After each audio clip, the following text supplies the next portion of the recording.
بل بالأدب تنال أعلى الرتب فعش حياة العلماء وقرأ صنوف الكتب ودم على تواضع لا تفتخر بالنسب كفاك أن تخرج من دنيا الورى بالحسب.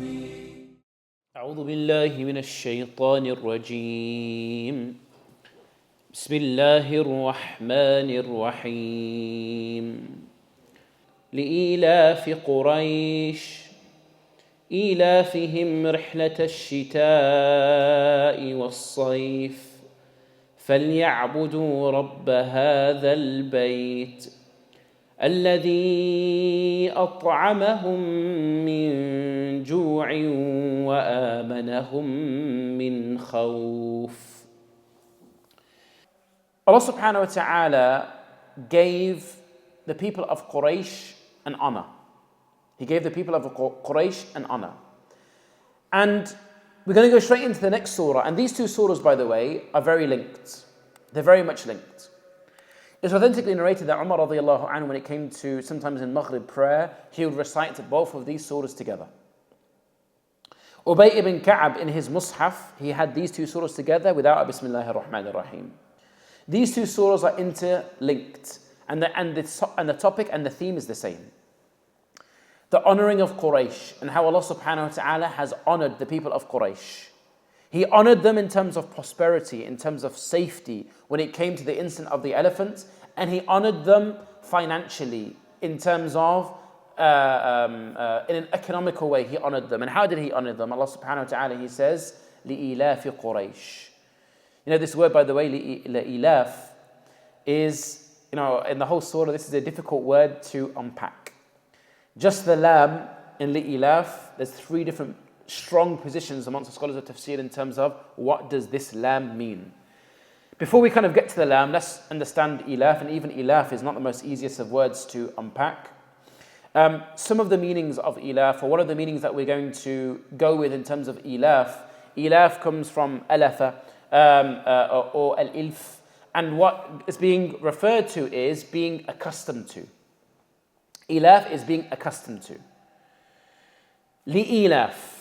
What is the lam?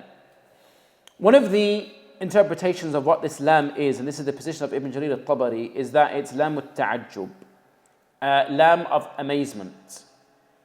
Isn't it astonishing how accustomed Quraysh were or are? That's one understanding. Another understanding is that the lam is connected to something. Some of the scholars said it's connected to the previous surah. I.e., Allah subhanahu wa ta'ala destroyed the people of Ashabul Fil. He destroyed this army. Why? لِإِيلَافِ قُرَيْش. To give this security, to give this sense of ease to Quraysh. لِإِيلَافِ قُرَيْش. And some of them said it to be linked to the previous surah. Other of them said, no, it's linked to the verb that is going to come later, فَلْيَعْبُدُوا. So that Allah subhanahu wa ta'ala gave them this security so that they can worship. فَلْيَعْبُدُوا رَبَّ هَذَا الْبَيْتِ. على كل حال, we're going to go, because Imam al-Tabari is Imam al-Mufassirin, because he's the Imam of the scholars of Tafsir, we'll go with the position of Imam al-Tabari. This lam is lam al-ta'ajjub. This lam is a lam of astonishment. Like, isn't it astonishing how Allah subhanahu wa ta'ala, you know, or how accustomed Quraysh are? The question is, accustomed to what? Accustomed to what? إِلَافِهِمْ رِحْلَةَ الشِّتَاءِ وَالصَّيْفِ.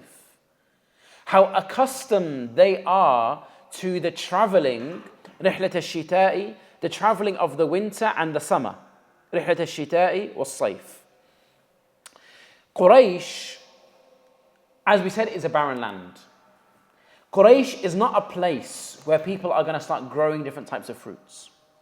But Quraysh was really strategically positioned in terms of the trade routes, in terms of where they can go in the summer and in the winter. In the summer, they would go to Sham. Yeah, they would go to the Levantine region, like Syria, nowadays, Syria, Lebanon, Palestine, that kind of region. And because in the summer, that region is not as unbearable as the rest of the kind of the Arabian Peninsula. It's a good time to go and trade when it comes to the summertime. And as for Ashita, as for in the wintertime, they would go to Yemen and trade. Quraish didn't just have, and they got accustomed to this. And this gave them an unbelievable amount of security. Not only that, a lot of the time people respected the people of Quraysh just because they were the custodians of the Kaaba. Generally speaking, they were highway robbers. But if the highway robbers found out that you were from Quraysh, they're going to leave you alone because you're seen as, sanctified people. That you are the people who are the custodians of the Kaaba.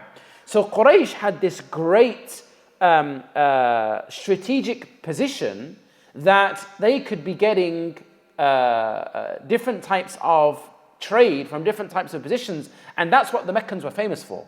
The Meccans were famous for trade, for buying and selling, which is why they often had those trade caravans, as we sometimes learn in the battles in terms of when Abu Sufyan took the trade caravans and so on and so forth. They were tradesmen. They weren't people who would grow, but they were so strategically positioned to go up in the summer to Asham and down in the winter to Yemen that Allah subhanahu wa ta'ala is saying they got accustomed to this type of security.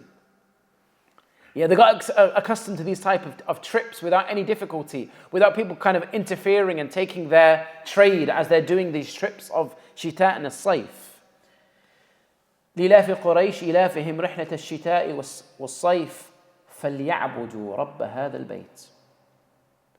Then all this thing that Allah subhanahu wa ta'ala has given them, Allah gave them security and protected them in terms of the battle of when the elephants came. Allah subhanahu wa ta'ala gave them an amazing opportunity when they shouldn't have the opportunity in the desert, in the middle of nowhere, in a barren land, to have all different types of fruits. Do you remember the dua of Ibrahim alayhi salam? رَبِّ اجْعَلْ هَذَا بَلَدًا آمِنًا وَارْزُقْ أَهْلَهُ مِنَ الثَّمَرَاتِ. And, oh Allah, grant sustenance to the people of Mecca of fruits. Where are they going to get these fruits from? رِحْلَةَ الشِّتَاءِ وَالصَّيْفِ. The trips of the summer and the winter months. But there was a condition, was there not? Was there not a condition to the dua of Ibrahim alayhi salam? He said, وَرَزَقْ أَهْلُ مِنَ الثَّمَرَاتِ مَنْ آمَنَ مِنْهُمْ بِاللَّهِ. Those who believed in Allah and the last day. He said, فَمَنْ كَفَرْ فَأُمَتِّعْهُ قَلِيلًا. And whoever rejected, then give him a little respite. ثم اضطروا إلى عذاب النار إلى عذاب المصير. There was a condition to the dua of Ibrahim alayhi salam. Those who believe. So Allah subhanahu wa ta'ala is telling the people of Quraysh, we gave you amn. We gave you safety. We gave you rizq. We gave you prosperity in terms of wealth. But you didn't fulfill the condition of Ibrahim alayhi salam. فَلْيَعْبُدُوا رَبَّ هَذَا الْبَيْتِ. So worship again the Rabb, the nurturer, the master. He nurtured his slaves, Jalla wa ala. He provided for his slaves. He protected the Kaaba. هذا البيت فليعبدوا رب هذا البيت. You know, this house, i.e. the Kaaba, the master of this house, worship him. The same Kaaba that the people of the field, the people of the elephant came to try and destroy, worship the Lord of this Kaaba. فليعبدوا رب هذا البيت الذي أطعمهم من جوع وآمنهم من خوف. The one who fed them when they were, from hunger. الذي أطعمهم من جوع وآمنهم من خوف. And who protected them from danger, or from fear, I should say, sorry. And protected them and made them safe in terms of fear. Some beautiful things when we're bringing this message all together, that the first thing that Ibrahim alayhi salam asked for was peace and safety, and that was answered in Surah Al-Fil. Then prosperity in terms of an economical prosperity, and that was answered in Surah Quraish. And the reality is, both of these things are things that anybody looks for when they're looking for a place to settle. You always want to have these two things whenever you're thinking of relocating. Number one, have I got a job? Do I have some sort of financial future there? Is there something that I can have in terms of, will I be able to sustain myself? And that's often why we're always thinking of relocating, isn't it? There's a new job. Maybe I'll have a good kind of income coming in. And the other thing that we're thinking about is it safe? Because there's no point having a great job if, there's danger and you step outside of your door and there's people shooting each other and stabbings and so on. I don't live there. I want to live in a place that is safe. Both of these two things is a thing that people want to live. People want to live in these two things. If finances are good and you're living in a place that is a safe place, you're not fearing, alhamdulillah, that's a good place to be. There's a place that people are striving and, sacrificing their lives to go and live in a place like that. Allah subhanahu wa ta'ala gave both of these things to Quraysh, and they were in the middle of a barren land. But what should the response have been? The response should have been gratitude. The response should have been redirecting that and realizing the blessings that you've got. فَلْيَعْبُدُوا رَبَّ هَذَا الْبَيْتِ. Then let them worship. And it's a bit like earlier, last week I think, when we were talking about this idea that gratitude should display in action. Gratitude should display itself in ibadah, in worshipping Allah subhanahu wa ta'ala. Just like, and I mentioned this in a previous week, when the Prophet ﷺ was stood up all night in praying, and Aisha radiallahu anha, she asks him, Allah has forgiven your previous sins and your sins that come, that are going to come. And he says, sallallahu alayhi wa sallam, أَفَلَا أَكُونَ عَبْدًا شَكُورًا. Should I not be a grateful slave? Allah subhanahu wa ta'ala is reminding Quraysh of the favors that He has given them. And the response should have been, worship Allah alone. Because Allah subhanahu wa ta'ala is the one who feeds us. And Allah subhanahu wa ta'ala is the one who protects us. Jalla Jalaluhu. Before we end, another benefit that we can take away from these two surahs that some of the ulama mention, we have a qa'ida fiqhiyya, we have a fiqhi maxim. Dar al-mafasid awla min jalb al-masalih. Actually, no, before I do this fiqhi maxim. الَّذِي أَطْعَمَهُم مِّن جُوعٍ وَأَمَنَهُم مِّن خَوْفٍ. Allah subhanahu wa ta'ala talks about feeding hunger, then He talks about safety. The reality is, if we were in a time when we're extremely scared and we have no food, what would we do? Would we stay in our homes locked away, or would we go out and search for food even though it's dangerous? The reality is you go out and look for food. Because if you're going to die anyway, you might as well take your chances and go get some food. Then you can risk it in terms of the safety. Once you've got some food, you'll come back to a safe place. But if you're just going to stay at khalas, I'm going to die either way, you might as well risk it. So Allah subhanahu wa ta'ala starts off by saying, الَّذِي أَطْعَمُهُم مِّن جُوعٍ. Allah subhanahu wa ta'ala gave you the necessity in terms of the food, and He provided safety. Now to the point to kind of summarize and a final benefit in terms of these two surahs coming together is the fiqhi maxim, dar al-mafasid awla min jalb al-masalih. To